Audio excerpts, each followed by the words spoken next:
Dopo un'attesa infinita di 9 mesi, finalmente abbiamo il nuovo capitolo di Berserk, il capitolo 384. In realtà è un traguardo ancora più importante perché se consideriamo i 16 capitoli del prologo che si trovano nei volumi dall'1 al 5, questo sarebbe il 400° capitolo di Berserk. Nello scorso Guts si trovava dentro il santuario dei Kushan e era chiaro che stava per iniziare una specie di percorso di risveglio interiore o di rinascita. Infatti alla fine veniva avvolto da una membrana e veniva trascinato dentro uno specchio d'acqua. Ma che succederà effettivamente al guerriero nero? Sta per passare a uno stadio successivo nel suo percorso? Andiamo a vederlo in questo capitolo.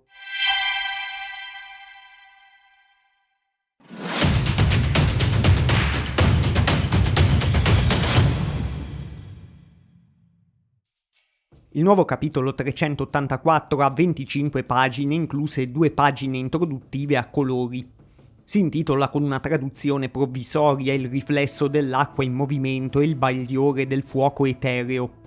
Nella seconda pagina introduttiva c'è un riepilogo del percorso che Guts ha fatto per arrivare a questo punto nei capitoli precedenti. Ho realizzato io stesso nel video la traduzione in italiano del testo, che quindi è un'esclusiva assoluta per voi che seguite questo canale. Tenete presente che ho lavorato abbastanza per farla, ma ho dovuto anche arrangiarmi un po', quindi potrebbero esserci delle cose a volte approssimative nei testi, ma sicuramente in futuro vi dirò in altri video, anche sotto nei commenti, se vanno apportate delle correzioni all'analisi dei testi di questo capitolo, che poi vedremo sono molto importanti. Il capitolo inizia con Guts che continua a sprofondare nel liquido dentro la membrana sferica che lo avvolge. Vediamo che sta in una posizione fetale, quindi possiamo intuire già da qui che Guts starà per vivere una specie di seconda nascita o di rinascita. La membrana stessa può ricordare il sacco amniotico dove stanno i bambini prima di nascere. Questo tema tornerà per tutto il capitolo e è bello come sia ripreso anche dalle tradizioni religiose orientali o da molte tradizioni esoteriche, dove entrando dentro se stessi si può passare a uno stadio superiore di consapevolezza. Infatti Guts stesso capisce di essere arrivato a un punto cruciale della sua vita. Mentre sprofonda nel liquido vediamo anche che l'involucro si trasforma quasi in un'aura spirituale e lui vorrebbe ritornare all'inizio di tutto prima che la sua vita prendesse la piega che ha preso. L'iconografia del capitolo riprende abbastanza chiaramente la discesa di Griffith negli strati più profondi del mondo astrale. L'avevamo vista nel capitolo 82 e in quel famoso capitolo rimosso 83. In questo caso evidentemente lo studio Gaga vuole confrontarsi con quel punto fondamentale della trama e secondo me ci è riuscito benissimo. Come lì vedevamo una rinascita di Griffith, qui vediamo una rinascita di Guts. E proprio come faceva lì Griffith, qui Guts ripensa alla morte e al dolore che ha seminato nel corso del tempo sul suo cammino. Pensa che a causa sua la banda dei Falchi, Shirk e Farnese, ma anche Casca e Griffith hanno subito tristezza e dolore. Il guerriero nero arriva a mettere in dubbio le scelte che ha fatto e il dolore che hanno provocato, proprio come prima di un percorso interiore di cambiamento. Mentre riflette si rivede nel momento in cui era da solo davanti al fuoco dopo aver lasciato la banda dei Falchi, cioè poco prima che incontrasse per la prima volta il Cavaliere del Teschio.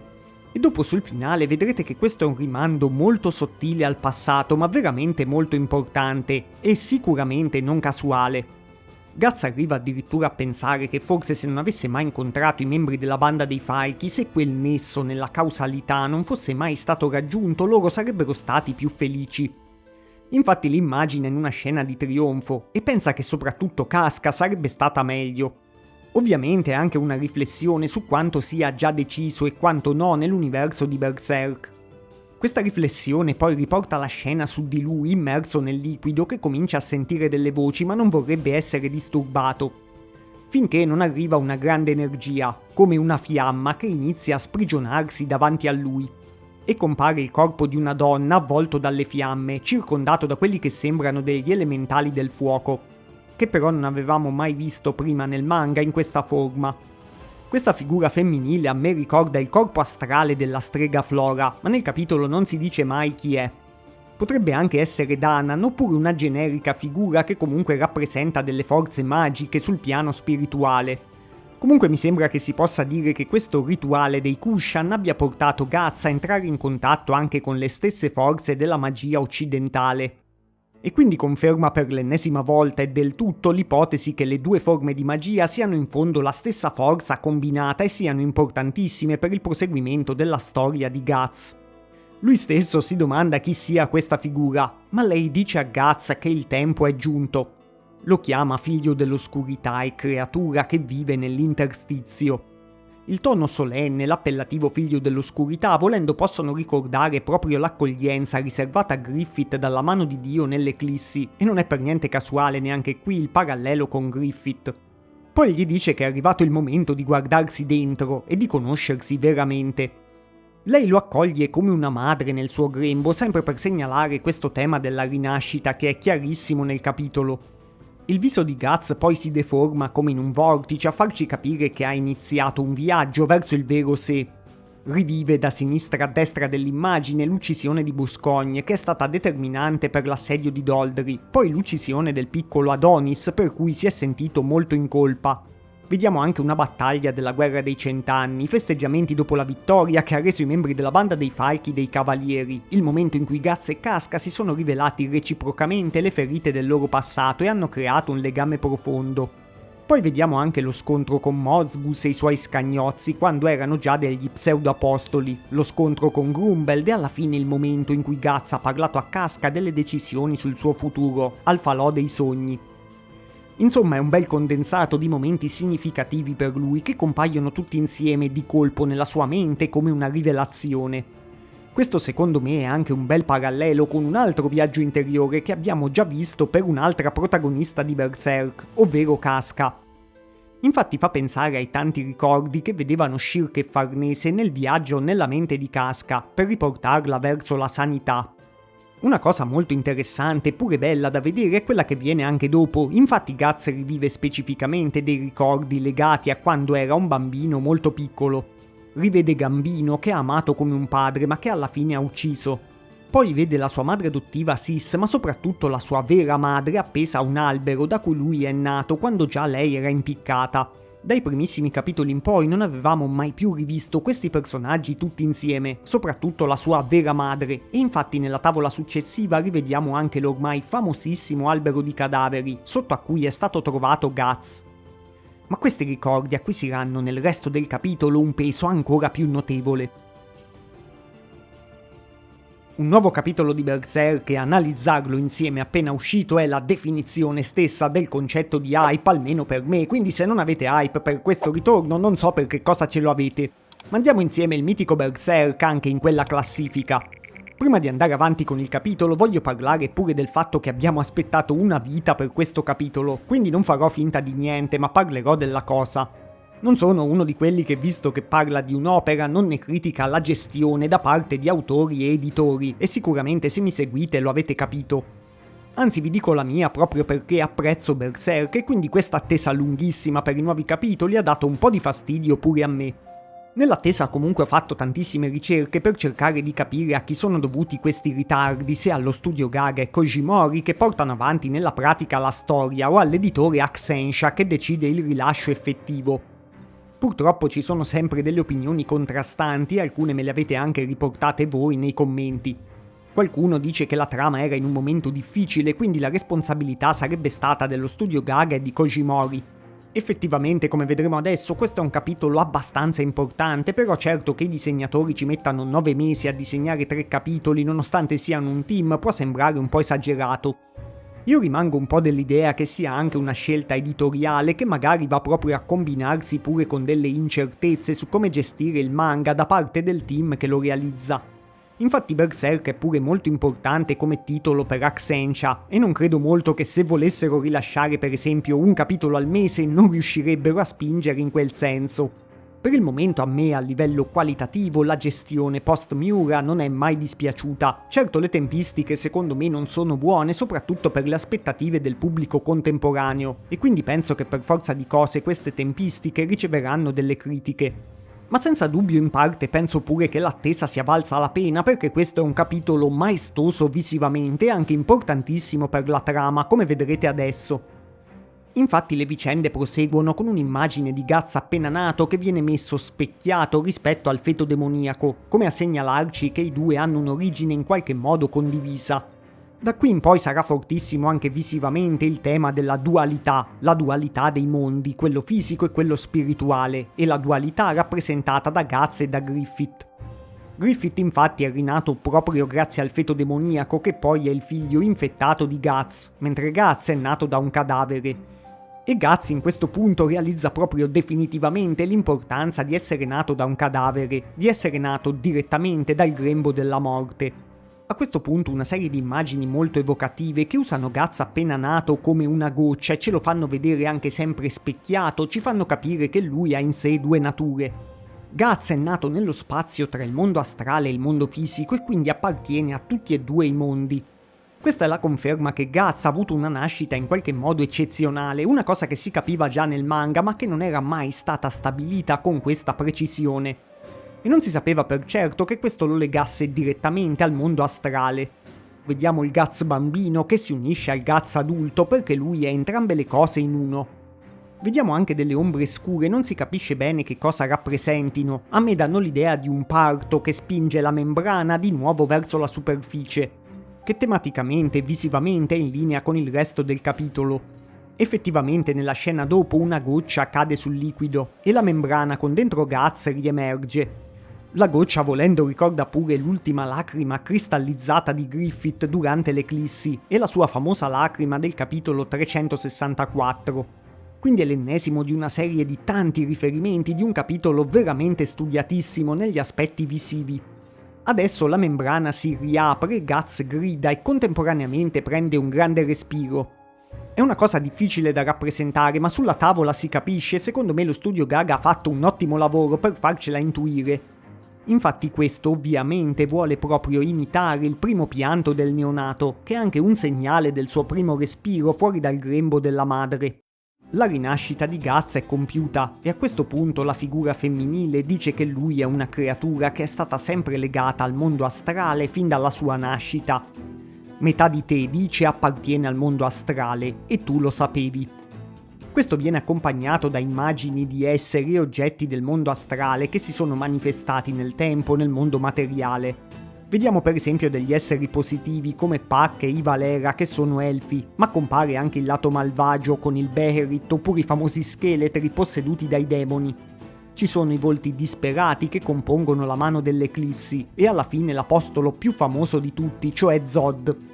Alla fine la figura dice: sei come lui, una creatura al confine tra i mondi. E vediamo una bella tavola spezzata a metà con Griffith e Guts. Questo dovrebbe farci intendere che entrambi sono legati ai poteri del mondo astrale. Adesso infatti Guts è avvolto da un potere simile a quello di Griffith ma con una forma leggermente diversa. Magari questo vuole farci anche capire che Guts, con la nuova consapevolezza sulla sua nascita, potrebbe essere arrivato al livello per avere dei mezzi per affrontare il suo eterno rivale. Questa è una grandissima conclusione secondo me, e anche una delle grandi svolte di trama che stavamo aspettando da tanto tempo, praticamente il famoso power-up di Guts. Certo, questo capitolo ha dato anche una svolta netta a chi è Guts nella storia. Infatti abbiamo avuto la conferma che l'essere nato da un cadavere lo ha messo fin dalla nascita su un piano di esistenza a metà tra il mondo astrale e il mondo materiale, e quindi che non è stato solo il marchio del sacrificio a posizionarlo nell'interstizio. Se i creatori ci hanno rivelato chiaramente questo, probabilmente è per dire che sarà proprio questa una delle chiavi centrali per far arrivare Guts a potersi confrontare con Griffith, e quindi a poterlo svincolare in parte dalla causalità voluta dalla mano di Dio.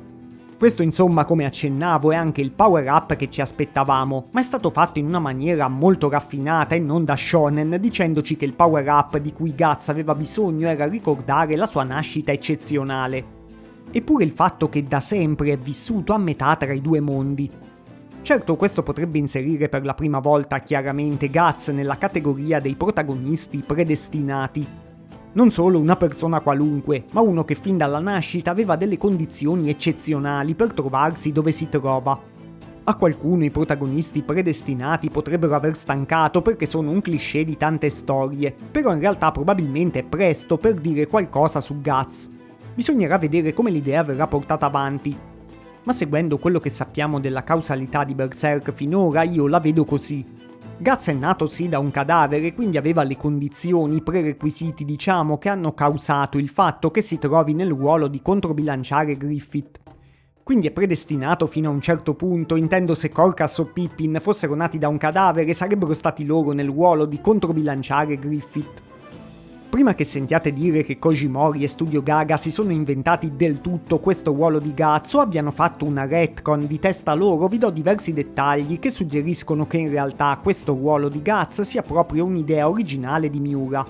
A parte che nel manga questo fatto che Guts è nato da un cadavere può opporsi alla causalità della mano di Dio viene detto diverse volte, ma è un'idea che hanno notato anche alcuni di voi tra i commenti e io ve l'avevo anticipata pure poco tempo fa nell'ultimo approfondimento sul Cavaliere del Teschio. E penso che lo studio Gaga avesse proprio in mente questo riferimento, infatti come abbiamo visto prima ha inserito quella tavola in cui Guts si trova nel luogo in cui incontrerà per la prima volta il Cavaliere del Teschio. Proprio nel primissimo capitolo in cui il Cavaliere compare, cioè il 37, lui definisce Griffith il loro re, tua metà. In inglese dice la tua metà che non ha la dignità di un re e in giapponese dice comunque la tua altra metà. Quindi non è un qualche errore di traduzione, ma in quel capitolo il cavaliere definiva proprio Griffith una metà di Guts. Quindi Miura aveva fatto già intuire nel testo, quasi 32 anni fa, che i due fossero complementari anche su un livello più profondo del mondo. Come abbiamo visto benissimo finalmente nell'ultima tavola di questo capitolo. Non solo, ma c'è pure un altro dettaglio che sicuramente lo studio Gaga ha inserito consapevolmente. Se ci avete fatto caso, insieme agli esseri del mondo astrale nella tavola di prima compare pure un fiore di Borsa del Pastore. Questo fiore rappresenta lo spirito della natura Ciccio Cicci, cioè il primo spirito incontrato da Guts nella cronologia interna alla storia.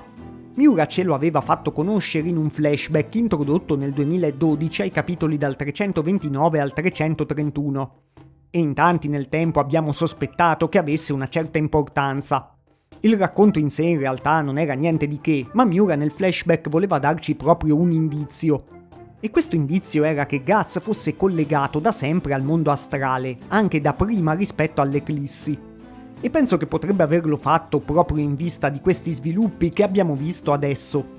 Quel flashback era proprio ambientato nella giovinezza di Guts prima che incontrasse la banda dei Falchi, che è esattamente poco prima di quel nesso causale che Guts ha ricordato in questo capitolo. Cioè quando il suo incontro con la banda dei Falchi ha cambiato i destini di tutti. Se qualcuno vorrà considerarla una retcon, dovrà dire che era già una retcon del Miura del 2012, solo che adesso l'hanno esplicitata finalmente in modo chiaro per tutti noi lettori. Ma adesso fatemi sapere anche la vostra su questo capitolo, sicuramente è uno che dà tantissimo da dire, da pensare, da teorizzare. A me infatti ha già dato diverse idee per futuri approfondimenti. Sappiamo pure già che un nuovo capitolo uscirà tra sole 2 settimane e un altro ancora a luglio. Penso che non ci sia momento migliore anche per iscriversi al canale e attivare le notifiche per non perdersi anche le analisi di questi nuovi capitoli. Vi aspetto qua sotto nei commenti e a presto!